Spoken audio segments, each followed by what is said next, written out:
আসন্ন ত্রয়োদশ জাতীয় সংসদ নির্বাচনে যশোর সদর ৩ আসনের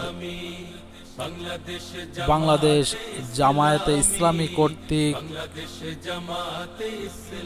মনোনীত প্রার্থী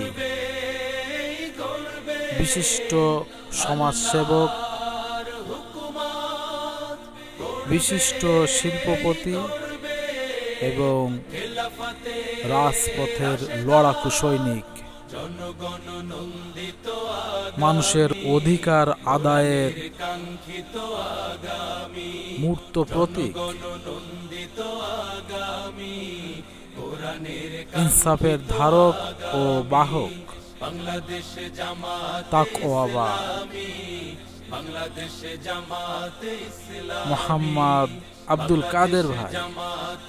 মোহাম্মদ আব্দুল কাদের ভাইয়ের পক্ষ থেকে